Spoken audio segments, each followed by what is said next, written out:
Hey guys, what's going on? I'm KLF, back with my newly branded channel, known as KL Gaming now, not KL Achievements. I know I still have the KL Achievements header in front, but that shall be changing soon, hopefully sometime soon. And I'm back with yet another Hearthstone class analysis guide.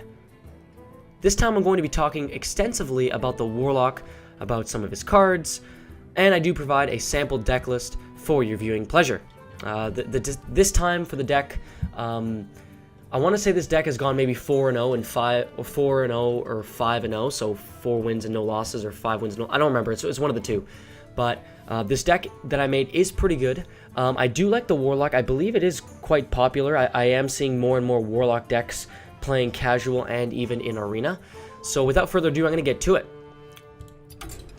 So the Warlock class, which this is going to be the 6th class that I've analyzed. Here's my sample deck list. But the Warlock class, his hero power is life tap. So for 2 mana, you draw a card and take 2 damage. So the key with the Warlock, as you can see, with his ability, you're going to want to be playing cards fast and furious, using life tap, abusing it. Even though you take 2 damage, you're hurting yourself. You use that to gain tempo and gain card advantage by making sure your hand is constantly stocked while your opponent uses up all of their available options. If your opponent isn't getting good trades, so if your opponent is playing a single card, trading for a single card, with the Warlock, even though you're going to be losing life, if you're constantly using life tap, you're going to be ahead in cards, and you use those cards to help gain the advantage. So let's take a look at some of the Warlock's cards. As you can see, I've unlocked a couple. I think I have one golden card. You get that just by leveling up, but looking at a lot of the Warlock basic cards, you can kind of see a few recurring themes, as you do with many classes. So the Warlock, right away, it's the only class that has demons in it. So one of their basic cards is Sacrificial Pact, 0 mana, destroy a demon, restore 5 health to your hero. So Sacrificial Pact, unless it's in a mirror matchup, I don't know if there might be demons. I would say probably not, but there may be demons that are neutrals. I haven't looked extensively into that, but for the most part, a card like Sacrificial Pact, it's meant for you to use it on your own creatures to restore health, and that's to compensate for you using life tap all the time and losing health in order to gain cards. I don't use Sacrificial Pact because it does also require you to sacrifice a demon, except in a mirror matchup. However, the golden card does look kind of cool. I don't use it personally. I wouldn't use it. A card like Soulfire, at first I wasn't a huge fan, but the more I looked at it, I felt like it was actually a pretty solid card. So Soulfire is, I would say, is a go-to removal option for the Warlock, or even just damage dealing option. It's 0 mana for 4 damage, which is insane. However, you discard a random card on top of it. So one thing I like to do with Soulfire is if it's the last card in my hand, I'll use it and I don't have to discard anything. So it's 0 mana for 4 damage, and then I'll use life tap in order to draw cards afterwards. Or you can use it in a pinch. Let's say it's early to mid-game phase. You use it in a pinch to remove a big threat or deal 4 damage that you need to go for the aggressive type win. Usually Warlock decks tend to play a lot more aggressively. There is some control elements, but for the most part, Warlocks are about just playing everything in your hand and just going nuts. A card like Mortal Coil, Corruption, there are other removal options for the Warlock. Corruption is like slow removal. It's 1 mana to destroy an enemy minion. However, you have to wait for the start of your turn, so they get 1 turn to respond after you corrupt a creature. A card like Mortal Coil, I use it somewhat. I've only started using it more recently, actually, as well. 1 mana for 1 damage. If it kills it, draw a card. So it's like 1 mana for a free 1 damage if it is the killing blow. I do have a single copy. However, I'm not quite sure the mileage that you might get out of something like that. Looking at some of the creatures that the Warlock has available. Blood Imp. I like Blood Imp a lot. I feel like it's an essential card in many Warlock decks. It's 1 mana for a 1/1 stealth, and your other minions get +1 health. It's essentially like an enchantment. Like you play this, you throw this card down, your opponent can't touch it, can't handle it.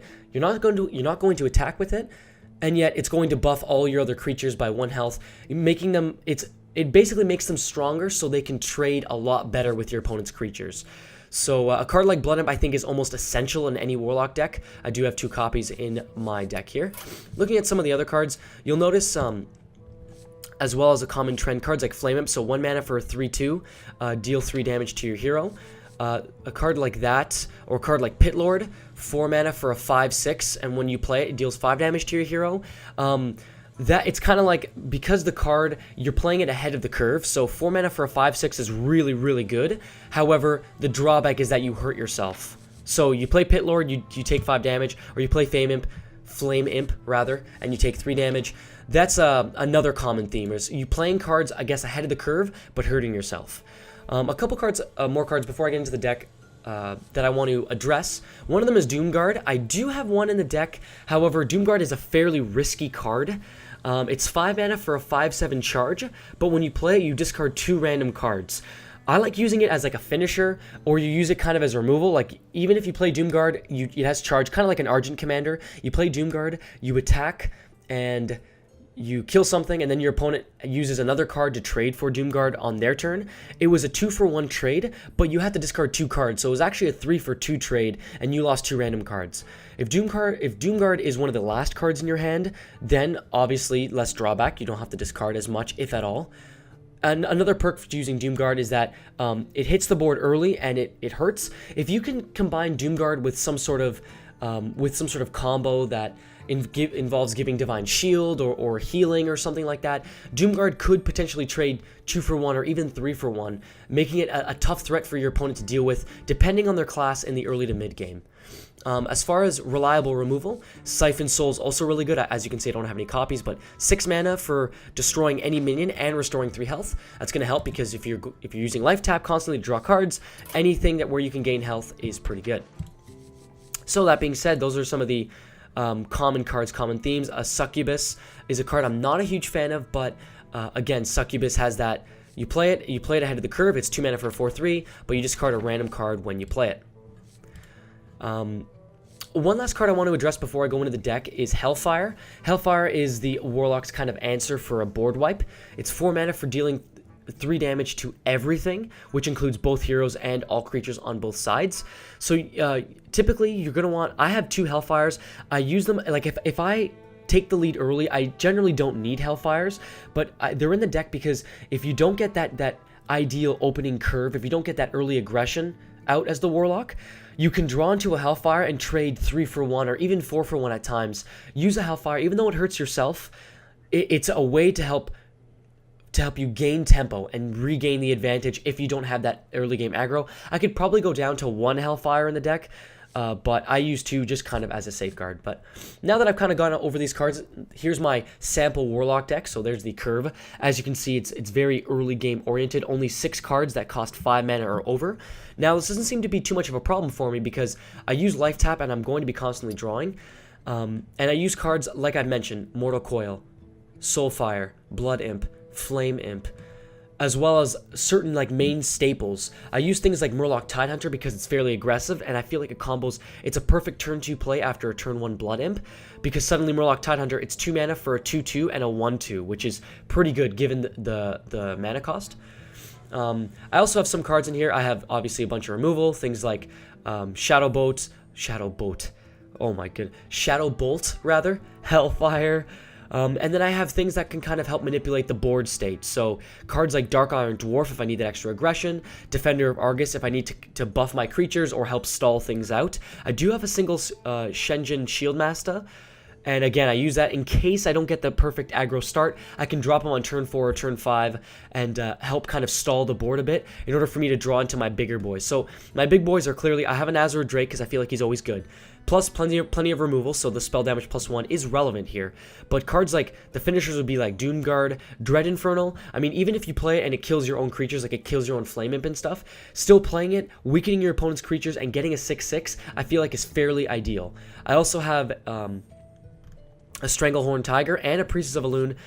The Priestess of Elune is meant for just if things go late game. It's a late game card. 6 mana for a 5/4 is okay, but restoring 4 health to your hero is good because that's 2 instances of Life Tap. So you play Priestess, you gain health back, and then you can immediately Life Tap and you still gain 2 health kind of thing if it's a turn 8 or later play. So that's why I have a single copy of it as well.